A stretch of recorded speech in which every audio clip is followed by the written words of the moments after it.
E aí, pessoas que sabem que na geopolítica não tem isso de herói e vilão. Tudo bem com vocês? A não ser que seja Estados Unidos, né? Aí é vilão mesmo. Eu não faço ideia de quem é essa moça. O nome dela é Bárbara. Eu não sei quem é. Mas ela tá lá no Monark falando se a China e a Rússia são os heróis ou vilões do mundo. Que a Rússia invadiu a Ucrânia. Você sabe me explicar o porquê? Lá vem. Eu acho que é porque a OTAN estava avançando sobre os territórios, chegando perto da Rússia cada vez mais. Eles deram um golpe de Estado no Euromaidan, onde eles trocaram o presidente e colocaram o fantoche deles lá. O Putin começou a ver que o negócio o ciclo estava fechando cada vez mais para a Rússia, e eles tinham que tomar uma decisão de colocar um limite no avanço do ocidental, e para isso eles precisavam causar uma guerra, e foi o que eles fizeram, acho que. Um monarca lúcido de novo, né? É bem isso mesmo. A Rússia tinha que botar um limite ali, porque a OTAN está inclusive expandindo para o Pacífico, né? Eles abriram um escritório no Japão, porque é isso aí, os colonizadores, Estados Unidos, Europa, Canadá, Austrália, eles não conseguem manter a economia deles se eles não estiverem sugando dos outros. E é guerra atrás de guerra e atrás de guerra. Que é por isso. Certo. É muito mais do que isso. Claro que é, né? Se você pega o mapa e você vê onde está localizada a Ucrânia, ela está entre a Europa e o Oriente. Então, ela é estratégica já pela sua posição geográfica. E, além disso, se você vê o que tem ali ao redor da Ucrânia, a gente tem algo chamado Mar Negro, que é onde tem águas quentes. Então, é melhor para você também fazer essas rotas marítimas, para passar embarcações por lá. Então, assim, não é só isso. E tem outras questões também. A Rússia, como ela tem essa tentativa de retomar, por exemplo, a União Soviética, ela... É o quê? Ai, 1 minuto de vídeo, mano. A Rússia retomar a União Soviética. O Putin é qualquer coisa menos comunista, gente. Pelo amor de Deus. Ela vai resgatar dentro de toda a história para um período lá de 1900 com um rapaz chamado Vladimir. Não, 1900 não era a União Soviética, né? O Putin tá mais para tentar trazer o que era o Império Russo do que o que era a União Soviética. Que ele passa, então, a dominar a Ucrânia e passa a trair a Ucrânia e passa a tratá-la como sendo russa. É o Vladimir o Empalador, não? É. Vladimir são sempre meio estranhas na história, né? Não vou colocar o nome do meu filho de Vladimir, não. Mas é um projeto muito antigo isso, russo. Então, a gente teria uma espécie de projeto russo também competindo com a China. Porque, veja só, essa aliança entre Lá vem. a Rússia e a China, ela é momentânea. Eles eram inimigos históricos. Era? Né? Sim. A Rússia, inclusive, tomou o território da China, Sim. né? Tomou. Eles... Tomou em... E agora? 1800 e... Pô, esqueci a data, mas não lembro agora se foi na Revolução Taiping, que são 3 guerras grandes aí que envolveram estrangeiros, né? A Segunda Guerra do Ópio, que envolveu mais estrangeiros, a Revolução Taiping e a Revolução dos Boxers. E agora eu não me lembro qual delas que a Rússia toma Harbin. Eu tenho que ler isso aí porque eu esqueci a data. Mas a Rússia toma o norte da China. E também toma lá, em algum momento vai tomar também parte de Xinjiang. Não lembro agora quais as datas. disputaram a Ucrânia, por exemplo. Pode crer. A Rússia e a China disputaram a Ucrânia.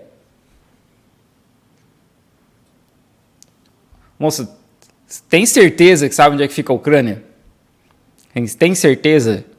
Porque assim, daqui para a Ucrânia tem os países estão lá, né? Afeganistão, Cazaquistão, Uzbequistão, Tadiquistão, e aí tem o Irã, tem Bangladesh, tem o Paquistão, tem sei lá quantos países até chegar na Ucrânia. A Rússia, a Armênia, Azerbaijão, não, Irã não é no meio do caminho, mas assim, é bem longe a Ucrânia da China. Os mongóis, eles invadiram a Ucrânia. Ah, então, assim, mano. eles... Os mongol não eram chinês, né, minha filha? Os mongol não eram chinês, mongol era mongol, né? estão agora numa aliança porque eles têm um inimigo em comum. Que é os Estados Unidos. Que é os Estados Unidos, e mais do que isso, é a ordem liberal. Ordem Eles são contra a liberal. ordem liberal. Eles têm visões de mundo e de ordens diferentes. Será que não é contra a ordem globalista? Ai, senhor. Aí a gente vai entrar outra coisa. Aí vocês vão entrar numa maluquice que não existe, né? Bom, o globalismo faz parte desse jogo que tá acontecendo agora, né? Em que sentido? Eu acho que esses caras são doidos, eles querem dominar o mundo inteiro, entendeu? Mas você acha que os globalistas, eles vêm, então, na figura dos Estados Unidos em si? Eles, como os globalistas, são donos dos Estados Unidos. Eu vejo os Estados Unidos como um país refém, a população é refém. Isso é é. uma oligarquia internacional que comanda os Vá, Estados Monark Unidos Lúcido. e comanda a Europa, inclusive, né? A gente consegue ver isso pelo que aconteceu no pipeline na Alemanha, né? Que país em sã consciência explode o seu próprio pipeline, né? Então, O Monark, de vez em quando, ele dá uns lapsos de lucidez, né? Porque é isso aí. Os Estados Unidos é uma oligarquia. Mas é que, assim, ditadura e oligarquia são só os outros, né? Nunca são eles. E é basicamente isso. A população dos Estados Unidos é refém da oligarquia que comanda o país. E essa história da Nord Stream 2, ninguém quer falar das investigações, né? Já apertaram uns políticos europeus aí, ninguém quer falar. Por quê, né? Por que será, né? Tem um relatório da CIA dizendo que os ucranianos queriam explodir. E ficou por isso mesmo. Tipo, é isso aí, alguém explodiu o Nord Stream 2, faltou gás na Europa, morreu gente por causa do frio, e é isso aí. Mas direitos humanos só nos outros. como que eles estão mandando ainda mais armas para a Ucrânia quando a Ucrânia destruiu uma infraestrutura importantíssima do seu país? Obviamente que quem comanda aquele país não são os alemães, né? Sim. São os burocratas internacionais. Certo. E são eles que comandam os Estados Unidos também. E eu acho que essa guerra é contra eles, de certa forma, né? Então você acredita que a China, a Rússia e o Irã, já que os três são aliados, estariam em uma guerra contra os globalistas? Que é isso, gente? O que vocês estão usando aí, gente? Me dá um pouco aí que eu quero viajar desse jeito também. Acho que sim, porque os globalistas eles querem dominar o mundo, né? E isso inclui a China e a Rússia, né? Mas a China também quer dominar o mundo. A China quer dominar Bem, o mundo? mas ela quer dominar pra ela, não pros globalistas, pô. Como, né? Vamos lá. Eu entendi o que você está colocando sobre globalismo e essa questão deles estarem instrumentalizando os Estados Unidos, né, para fazer certas tomadas de decisão, porque os Estados Unidos, hoje, bem ou mal, ainda é a superpotência internacional. Ok, eu entendi seu ponto. Não Mas tem bem ou mal, é só o mal mesmo. vamos então por partes. Você acredita que o globalismo ele tem alguma ideologia?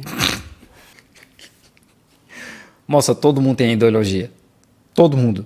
Neutro, só sabonete. No fim, ele propaga uma ideologia, que é a ISG, que é a ISG? agenda woke, né? Então, ISG?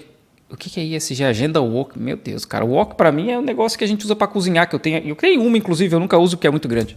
eles patrocinam uma determinada ideologia, sim.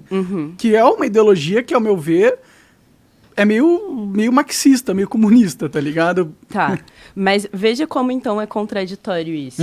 Você acredita que a China é comunista? Nem os chineses dizem que a China é comunista, pelo amor de Deus.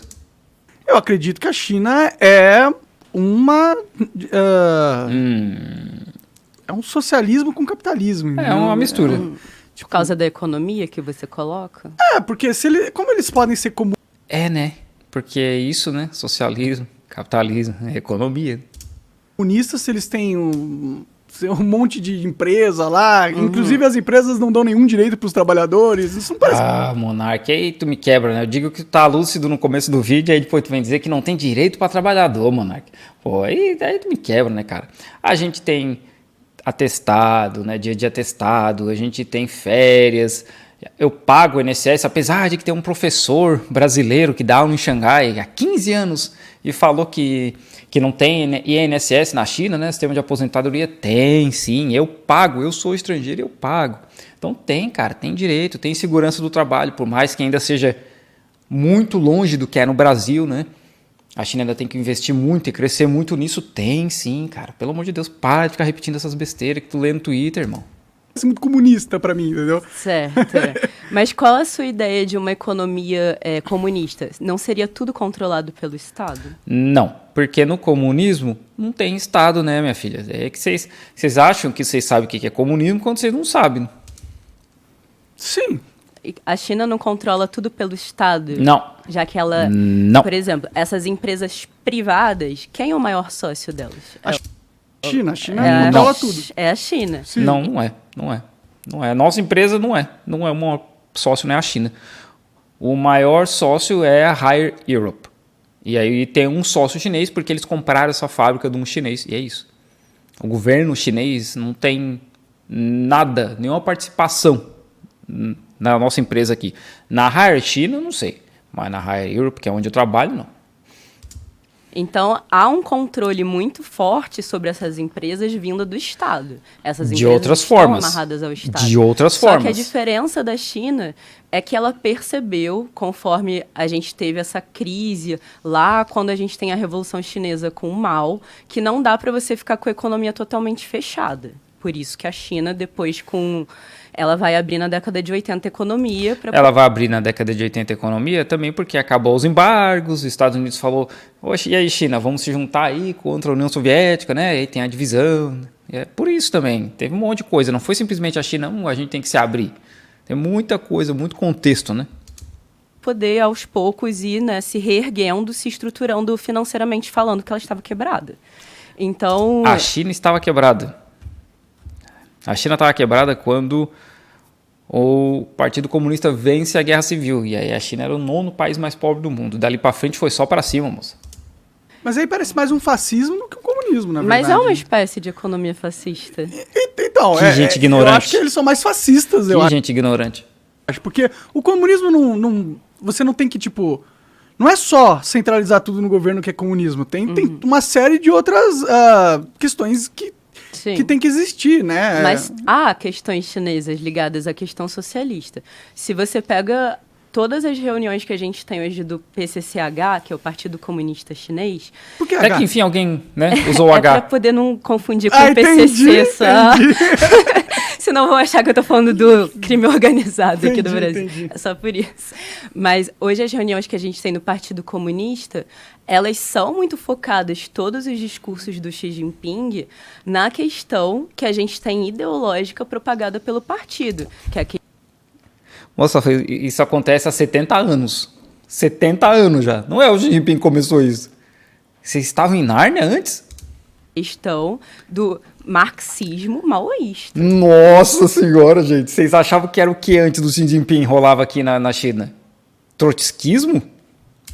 Então, a gente não pode falar, por exemplo, que a China não tem valores socialistas empregados. Claro que tem. A forma como ela vai colocar, que talvez soe mais moderna, a forma que ela foi impondo, que talvez fique difícil da gente observar como está se manifestando, porque está se manifestando agora, no presente. Então, a gente não tem muitos comparativos para ver como seria esse socialismo moderno e essa forma de manifestação. Mas a gente consegue notar algumas coisas, por exemplo, bastante intervencionistas vindos do Estado e que tem essa questão, então, do Estado estar protegendo os cidadãos, que vai, em certa forma, conversar com o marxismo para a gente chegar na ditadura do proletariado. Obrigado, Xi Jinping. Obrigado.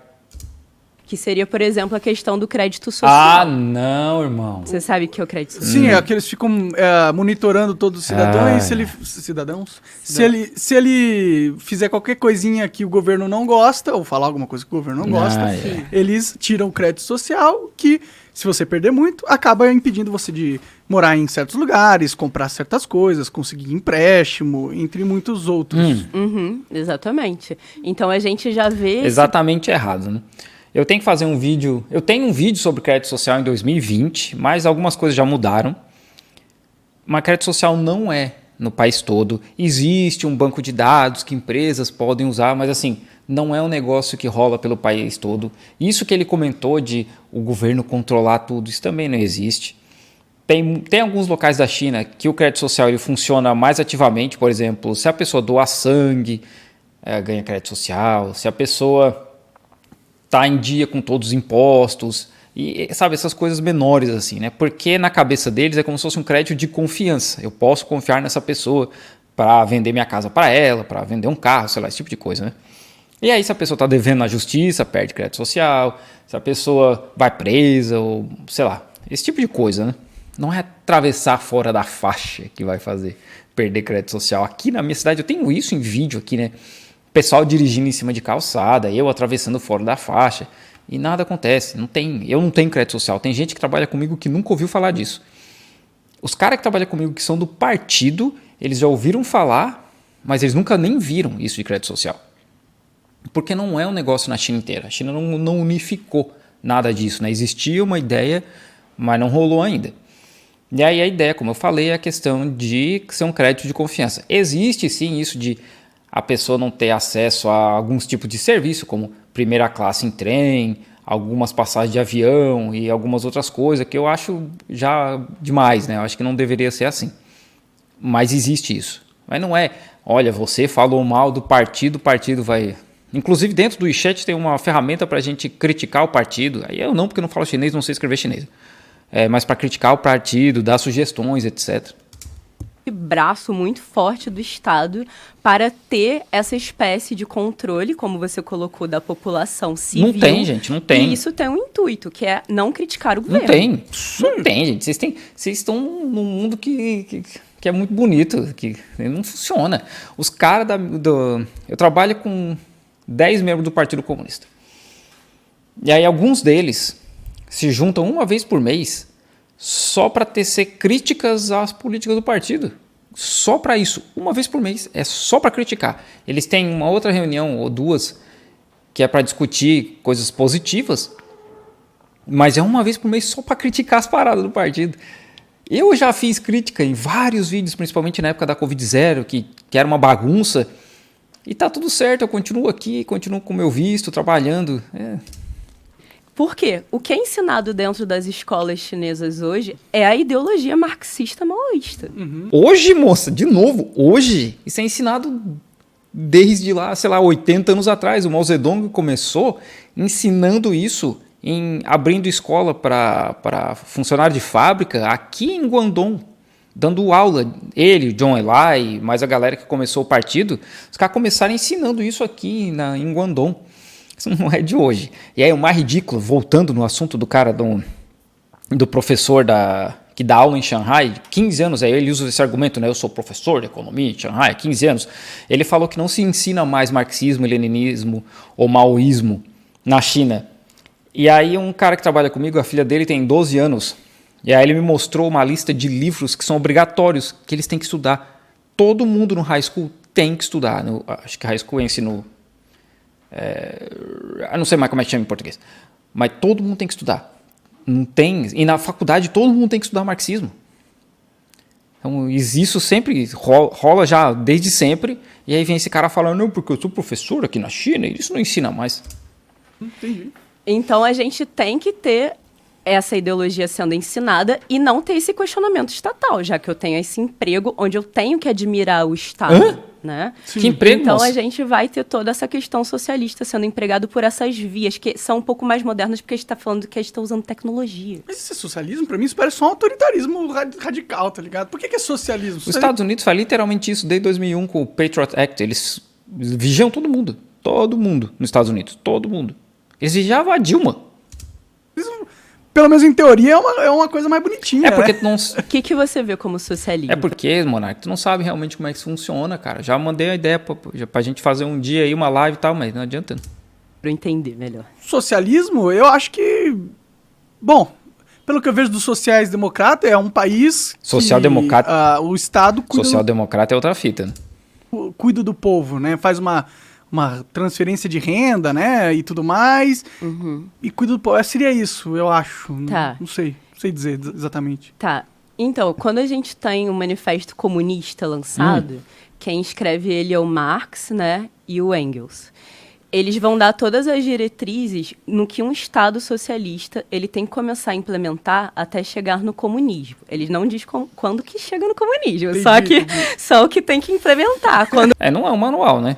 Eu não li, mas eu sei que não é um manual. Essa fita aí do Manifesto Comunista não é um manual, não tem um manual. Até porque países passaram por situações diferentes para chegar em situações que eles estão hoje, como a Coreia do Norte, como a China, o Vietnã, o Laos, a União Soviética, Cuba. Então, todos eles tiveram uma revolução, mas a forma como isso foi se desenhando é diferente, né? Então não tem um manual, não tem uma receitinha de bolo. Não vai chegar, a gente não sabe. Mas ele dá lá as diretrizes para ir chegando. Então, você vai ter esse controle das pessoas muito forte, vindas pelo Estado. Por quê? Porque a classe, a sociedade tem que ter a consciência social socialista. Entendi. Então, é nesse sentido que a gente consegue perceber o crédito social e essa ligação com o socialismo. Entendi. Não, tudo bem. É que esse crédito social é usado também nos Estados Unidos, entendeu? Tipo, lá você tem o credit score, que é um crédito social. Justamente. Certo. E a verdade é que todo lugar no planeta inteiro, os estados estão querendo começar a controlar nós, velho. No credit score lá nos Estados Unidos, que aí a liberalzada aí, baba-ovo dos Estados Unidos diz que é só para crédito e tal, não é. Nas localidades nas comunidades onde moram mais LGBT, negros, imigrantes, eles têm menos acesso a empréstimos, menos acesso a crédito, os juros são mais altos, mas é só coincidência, né? Na Itália, eles tentaram, acho que numa cidade no interior, copiar o modelo chinês. E a China copiou dos Estados Unidos e a Inglaterra, tá? Só que não deu muito certo, e aí eu acho que eles abandonaram a ideia. Mas vamos Nem voltar na ao que China a gente deu estava certo. falando, que a gente estava falando de globalismo, na verdade. Né? Então, eu estava te perguntando se o globalismo ele teria uma espécie de ideologia, e você me falou que seria uma espécie de ideologia socialista comunista. E é muito engraçado. O globalismo é a quando ideologia gente socialista pega comunista. Para estudar o que seria o globalismo ele não teria exatamente uma ideologia à esquerda. Ele teria uma ideologia muito concentrada na questão econômica, onde essas pessoas que seriam esses agentes que você está colocando que estão dominando o Estado, né, criando essas empresas para poder ir controlando os Estados ao pouco via influência política. As empresas estão controlando o Estado, e isso é globalismo, e isso é esquerda, com empresas controlando o Estado, quando no comunismo não tem mais Estado. Sim, se vocês pensar por 2 segundos, nada do que vocês estão falando faz sentido. Nada. E essa ideia de que globalismo, né, a parada que nem existe, né, globalismo, é de esquerda, é porque eles pegam essas ideias de defender direitos LGBT, negros, minorias, etc. E, ok, isso é de esquerda. E aí o globalismo defende isso, logo o globalismo é de esquerda, sabe? Eles juntam umas paradas que eu não, de verdade, não consigo. Por isso que eu falei, não sei o que eles usam aí, mas eu queria usar também. Eu entendi que você colocou. Sim.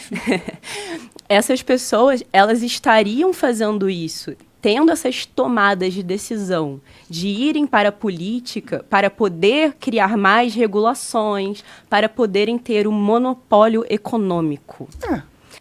Ela descobriu como é que governos trabalham, né, em países como Brasil, Estados Unidos.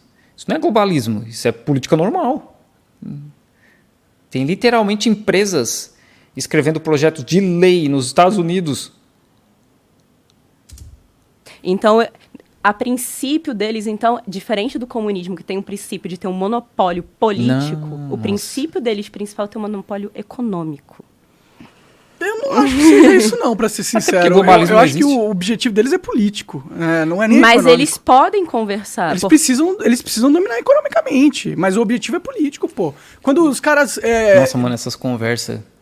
Será que eles se acham assim, muito, muito inteligentes quando acaba uma conversa dessa? Demitem o Tucker Carlson lá da Fox fascista, News, tem que demitir e mesmo. faz a Fox News perder bilhões.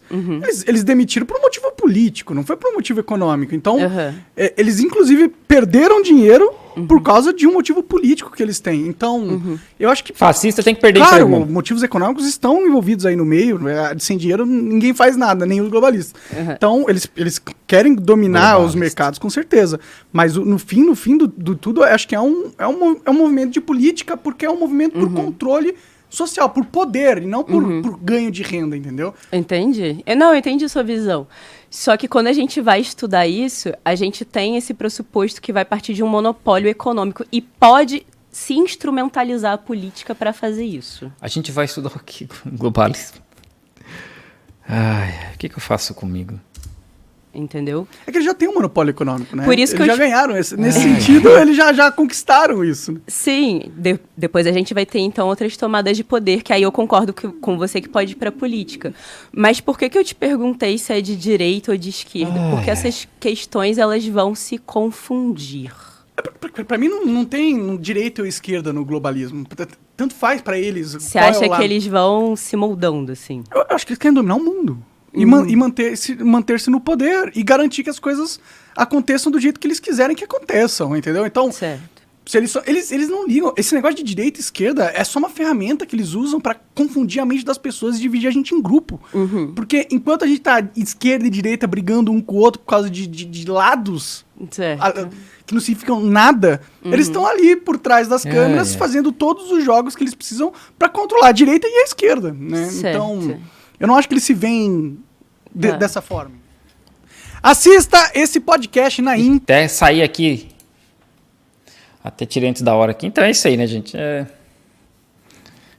Tem dia que eu não sei mesmo por que eu faço comigo. Não sei porque eu assisto essas maluquices. Mas é isso aí. Obrigado, Monark, pelo conteúdo.